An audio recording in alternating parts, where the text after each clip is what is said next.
O assunto desta manhã é a imaginação desperta. É o meu tema para toda a série de 19 palestras. Tudo é voltado para o despertar da imaginação. Duvido que haja algum assunto em que o pensamento claro seja mais raro do que a imaginação. A própria palavra é feita para servir a todos os tipos de ideias, muitos deles diretamente opostos um ao outro.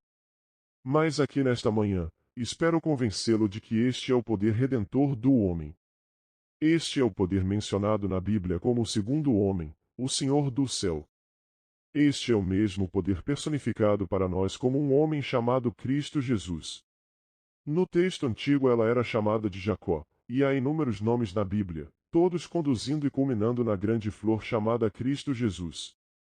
Pode surpreendê-lo identificar a figura central dos evangelhos como a imaginação humana, mas tenho certeza de que, antes que a série termine, você se convencerá de que é isso que os antigos pretendiam que devêssemos saber, mas o homem interpretou mal os evangelhos como história, e biografia e cosmologia, e permaneceu tão completamente adormecido quanto ao poder dentro de si mesmo. Agora, esta manhã, eu trouxe a você os meios pelos quais esse grande poder em nós pode ser despertado. Eu chamo isso de arte da revisão. Eu pego o meu dia e o reviso em minha mente.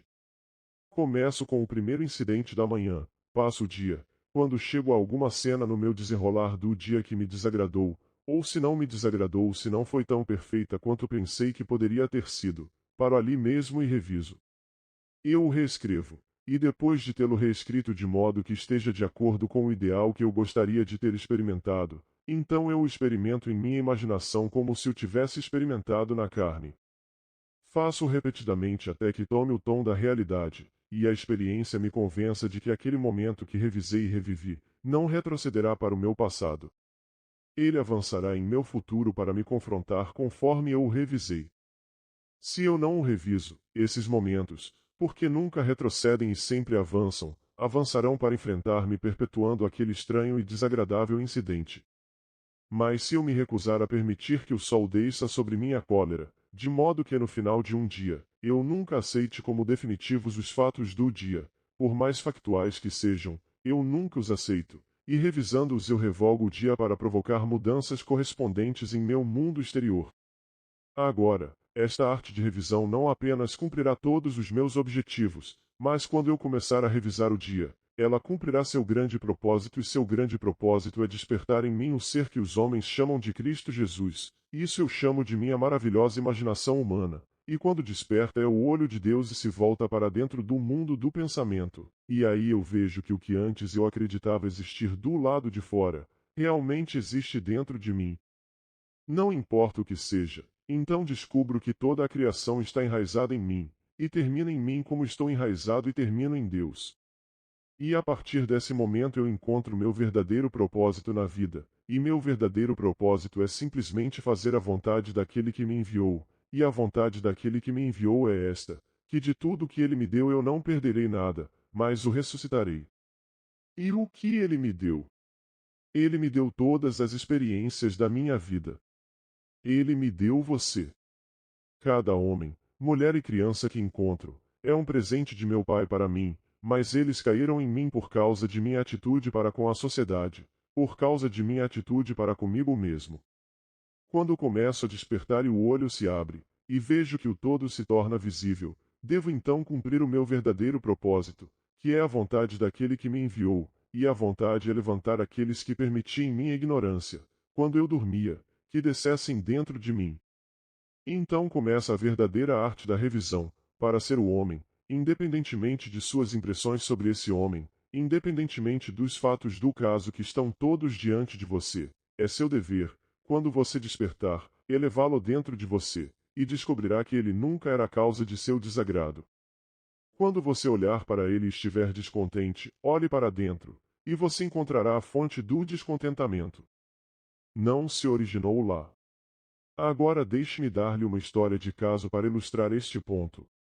Sei que alguns de vocês estavam no banquete, e talvez alguns de vocês me ouviram na última quinta-feira na TV, mas duvido que nesta audiência de, digamos, 23 ou 2.400 de nós, mais do que 150 tenham ouvido isso. E mesmo que você tenha ouvido, você pode ouvi-lo uma e outra vez, pois é isso, que se você ouvir isso fará com que você haja de acordo porque, como eu disse a você, e acho que fiz no domingo passado, mas se não, me deixe te contar agora. Se você frequentasse os 19 encontros inteiros e ficasse saturado com tudo o que tenho para lhe dizer, de modo que tivesse todo o conhecimento que pensa ser necessário para atingir seus objetivos, e não aplicasse o que recebeu, de nada lhe serviria, mas um pouco de conhecimento que você realiza em ação, você descobrirá ser muito mais lucrativo do que muito conhecimento que você negligencia em realizar em ação. Então, repetindo este histórico de caso esta manhã, embora digamos que 100 ou 200 de vocês o tenham ouvido, isso ajudará a lembrar que você deve fazer algo a respeito. Em maio passado, na cidade de Nova York, havia uma senhora que vinha me ver há anos. Na ocasião eu fiz uma observação simples, de que as pessoas devem se tornar praticantes da palavra, e não apenas meros ouvintes. Pois se um homem apenas ouve, e nunca aplica o que ouve, ele nunca irá realmente provar ou refutar o que ouviu. E então contei a história de uma senhora que só tinha me ouvido 3 ou 4 vezes, e como ela transformou a vida de outra. E esta senhora ouvindo o que aquela que veio apenas 3 ou 4 vezes fez, e esse milagre aconteceu em sua vida. Ela foi para casa e decidiu que realmente aplicaria o que tinha ouvido ao longo dos anos, e foi isso que ela fez.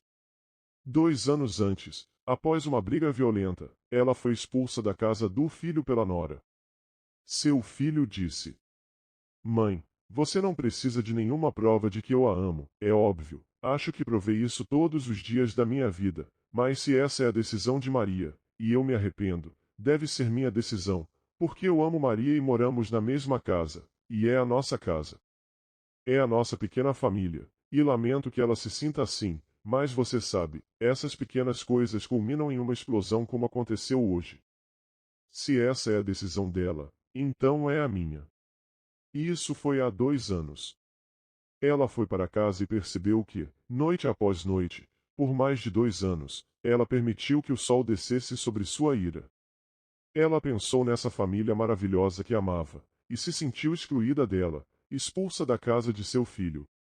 Isso é o que ela fez agora. Ela sabia que o correio da manhã não traria nada. Esta foi uma noite de quarta-feira. Não houve correspondência em 2 anos. Ela havia enviado ao neto, pelo menos, uma dúzia de presentes nos 2 anos. Nenhum foi reconhecido. Ela sabia que eles haviam sido recebidos, pois havia segurado muitos deles. Então ela se sentou naquela noite e mentalmente escreveu 2 cartas para si mesma, uma de sua nora, expressando uma grande gentileza por ela, dizendo que ela havia sentido sua falta em casa, e perguntando quando ela viria vê-los. Então ela escreveu uma do neto em que ele dizia: Vovó, eu te amo. Depois veio uma pequena expressão de agradecimento pelo último presente de aniversário, que foi em abril, e depois veio um sentimento de tristeza por não tê-la visto e implorando para que ela viesse vê-lo logo. Essas 2 notas curtas ela memorizou e então, quando estava prestes a dormir, ela pegou suas mãos imaginárias e segurou essas cartas e as leu mentalmente para si mesma, até que despertassem nela o sentimento de alegria por ter ouvido de sua família, que ela era desejada mais uma vez. Ela leu essas cartas várias vezes, sentindo a alegria que era dela por tê-las recebido, e adormeceu em seu projeto. Durante 7 noites esta senhora leu estas 2 cartas. Na manhã do 8º dia, ela recebeu a carta. Dentro dela havia 2 cartas, uma do neto e outra da nora.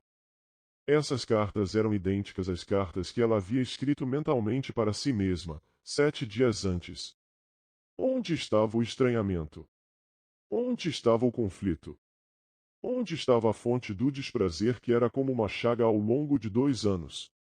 Quando os olhos do homem são abertos, ele percebe tudo o que vê, embora pareça externo, está dentro da própria imaginação da pessoa, da qual este mundo de mortalidade é apenas uma sombra. Ela me deu permissão para contar essa história. Quando contei, e chegamos ao período de perguntas e respostas, houve uma estranha reação daquela multidão.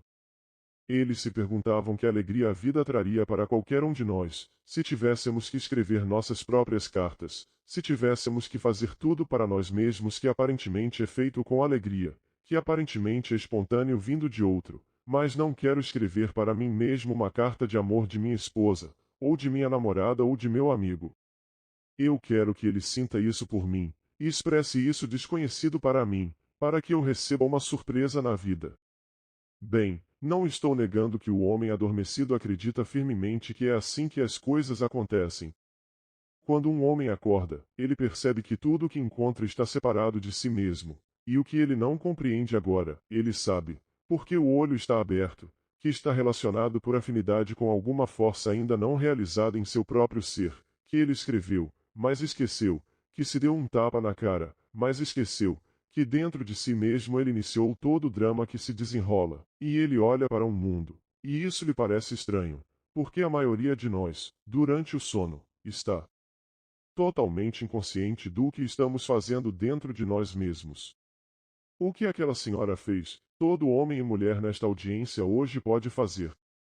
Você não levará anos para provar isso. O que lhe digo agora pode assustá-lo, pode parecer beirar a loucura, pois o louco acredita na realidade dos estados subjetivos, e o homem só acredita no que os sentidos vão permitir, no que eles vão ditar, e eu vou te dizer, quando você começar a despertar, você afirma a supremacia da imaginação e coloca todas as coisas em sujeição a ela. Você nunca mais se curva diante dos ditames dos fatos e aceita a vida com base no mundo exterior. Para você, a verdade não é limitada pelos fatos, mas pela intensidade da sua imaginação. Portanto, aqui encontramos a personificação da verdade, que eu digo ser a imaginação humana, posicionada no drama mundial diante da personificação da razão, personificada como Pôncio Pilatos. E ele recebe autoridade para questionar a verdade e eles perguntam a ele: qual é a verdade? E a verdade permanece em silêncio. Ele se recusa a justificar qualquer ação sua, ele se recusa a justificar qualquer coisa que foi feita a ele, pois sabe que ninguém vem a mim sem que eu o chame. Ninguém tira a minha vida, eu mesmo a dou. Você não me escolheu, eu escolhi você.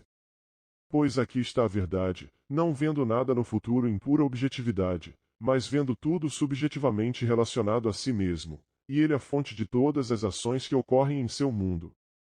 Então a verdade permanece absolutamente silenciosa, e não diz nada quando a razão o questiona sobre a verdadeira definição da verdade. Porque quando o olho se abre, sabe que o que é uma ideia para o homem adormecido, é um fato para a imaginação desperta, um fato objetivo, não uma ideia. Eu penso na ideia de um amigo, e faço um conceito maravilhoso dele em minha mente, e quando durmo parece ser um desejo, parece ser o desejo do meu coração, mas é puramente subjetivo, apenas uma ideia. E o olho dentro de mim se abre, e ele está diante de mim incorporando a qualidade que eu desejava em meu sono vê-lo expressar.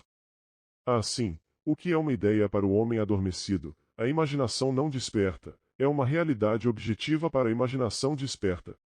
Agora, este exercício exige, eu diria, o uso ativo e voluntário da imaginação, em oposição à aceitação passiva e involuntária das aparências.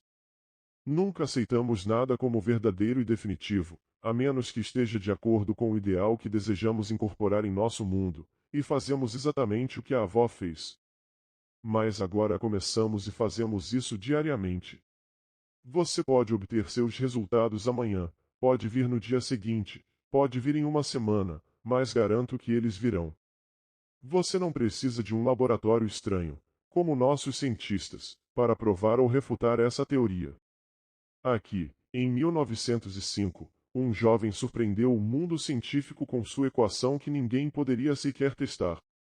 Disse que não viveram 6 homens que pudessem entender sua equação. Passaram-se 14 anos antes que Lord Rutherford pudesse inventar os meios para testar essa equação, e ele descobriu que era verdade, não 100%, porque ele não tinha os meios em mãos para realmente fazer um teste completo. Passaram-se mais 14 anos antes que novos testes pudessem ser feitos. E você conhece os resultados dessa equação que Einstein nos deu em 1905. Pois hoje o homem, não conhecendo o poder de sua própria imaginação, fica surpreso com os resultados desse desbloqueio de energia. Mas foi ele quem disse, e coloquei na primeira página do meu novo livro. A imaginação é mais importante que o conhecimento. Esse foi Albert Einstein. Imaginação é mais importante que conhecimento. Pois se o homem aceitar como definitivos os fatos que a evidência testemunha, ele nunca exercerá esse meio de redenção dado por Deus, que é sua imaginação. Agora vou pedir para você testar isso. Você não vai usar as 3 semanas que estou aqui para provar ou refutar, mas o conhecimento disso não pode provar a si mesmo. Apenas a aplicação desse conhecimento pode provar ou refutar isto. Eu sei por experiência que você não pode refutar isso. Pegue um objetivo, pegue um emprego, pegue uma conversa com seu chefe, pegue um aumento de salário. Você diz, bem, o trabalho não permite, ou talvez o sindicato não permita. Eu não me importo com o que não permite. O correio de ontem de manhã trouxe-me onde, em São Francisco, este capitão, um piloto, e ele me escreve que o vi nos bastidores depois de uma das minhas reuniões, e lá ele disse: Mas Neville, você está contra uma parede de pedra. Sou um piloto treinado, eu viajei por todo o mundo, por todos os 7 mares. Sou um bom piloto e adoro o mar, nada neste mundo quero fazer, senão ir para o mar. No entanto, eles me restringem a certas águas por causa da antiguidade. Não importa o argumento que eu dê a eles, o sindicato é inflexível e eles fecharam o livro a meu pedido. Eu disse: Não me importa o que eles fizeram, você está transferindo o poder que pertence a Deus por direito, que é a sua própria imaginação, para a sombra que você projeta na tela do espaço. Então aqui, estamos nesta sala, mas ela precisa permanecer sendo uma sala? Você não pode usar sua imaginação para chamar isso do que você quiser? Isto agora é uma ponte e eu sou um convidado na ponte do seu navio, e você não está em águas restritas pela União, você está em águas que deseja navegar em seu navio. Agora feche os olhos e sinta o ritmo do oceano, e sinta comigo e comungue comigo, e conte-me sobre sua alegria em primeiro provar este princípio, e em segundo lugar, estar no mar onde você quer estar. Ele está agora em Vancouver em um navio trazendo uma carga de madeira para o Panamá. Ele tem uma lista completa que o levará ao longo do ano, com o que esse homem tem que fazer. Ele está entrando legitimamente em águas que a União disse que ele não poderia ir. Isso não dispensa sindicatos, mas não coloca ninguém em nosso lugar, ninguém, reis, rainhas, presidentes, generais, não tomamos ninguém e o elevamos e o colocamos além do poder que pertence por direito a Deus. Portanto, não violarei a lei, mas se abrirão coisas que nunca planejei. Sentar-me-ei em silêncio, e dentro de mim revisarei o quadro. Vou ouvir o próprio homem que me disse, não, e ponto final, e ouvi-lo dizer que sim, e uma porta se abre. Eu não tenho que ir e puxar cordas ou puxar quaisquer fios.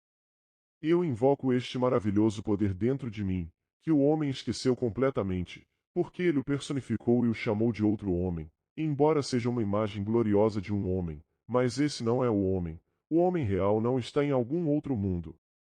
Quando a religião fala, se é uma religião real, não fala de outro mundo, fala de outro homem que está latente, mas não nascido em todo homem que tem sintonização com outro mundo de significado, de modo que o homem sentou-se e sintonizou-se com outro mundo de significado, e trouxe à existência um poder que ele permitiu que adormecesse, porque ele lê as leis do homem muito bem. Ele aceitou como definitivo o ditame dos fatos, pois leram para ele os estatutos, leram para ele as leis da União. E aqui hoje ele está voando no oceano como ele quer fazer. A avó não está mais trancada fora da casa que amava, mas está em comunhão, mas ficou trancada sozinha por 2 anos.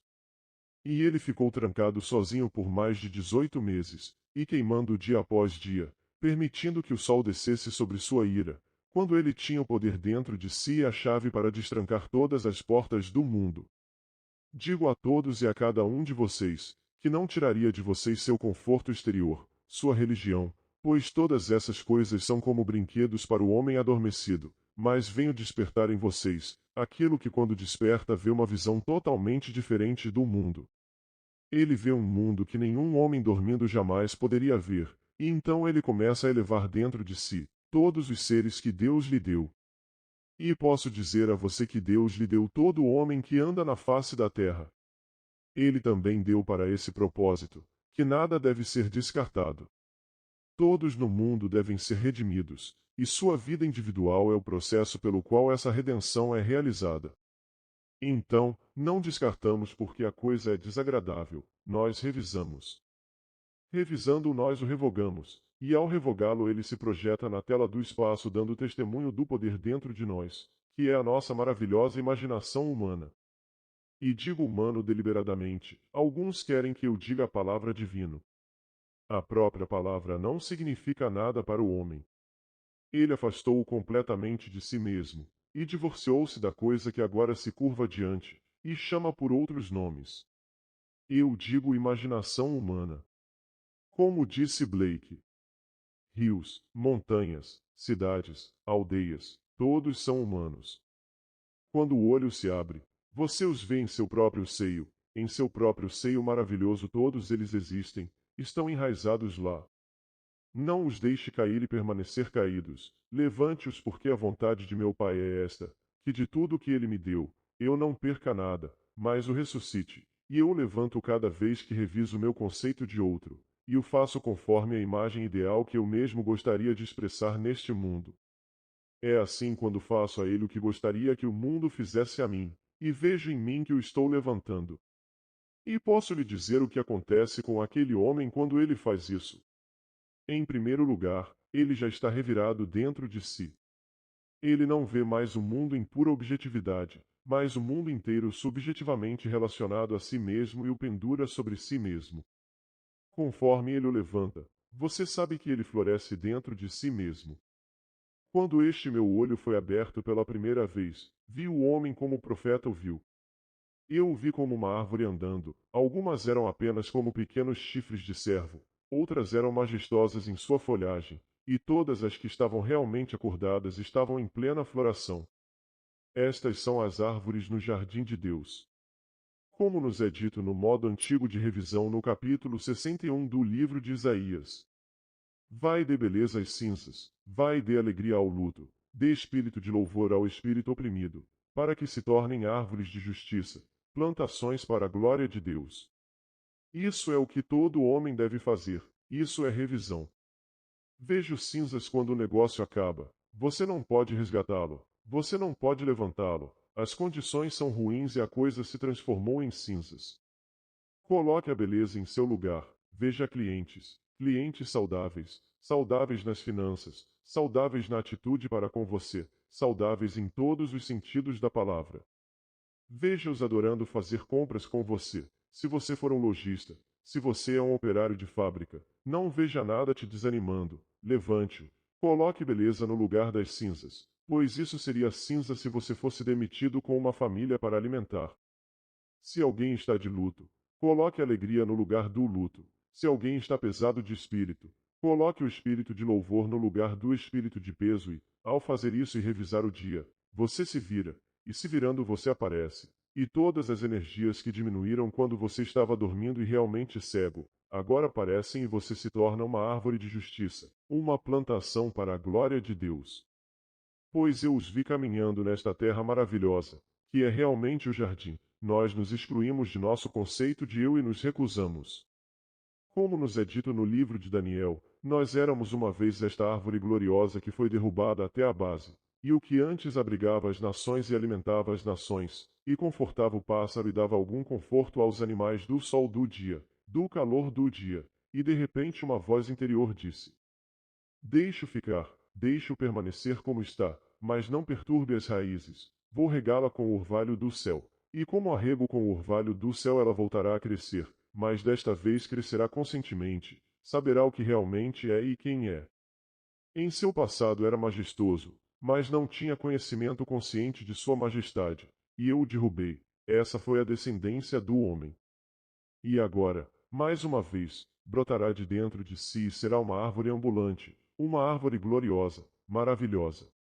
Agora, para aqueles que estão dormindo profundamente, isso pode parecer muito surpreendente, isso pode ser tão surpreendente quanto a equação de Einstein foi, isso também foi surpreendente. Mas eu lhes digo que vi e vejo, os homens estão destinados a serem árvores no jardim de Deus. Eles são plantados na terra com um propósito, e nem sempre permanecem homens, eles são transformados à medida que voltam e aparecem. Este é o verdadeiro significado da transfiguração. Há uma metamorfose completa ocorrendo como a larva na borboleta.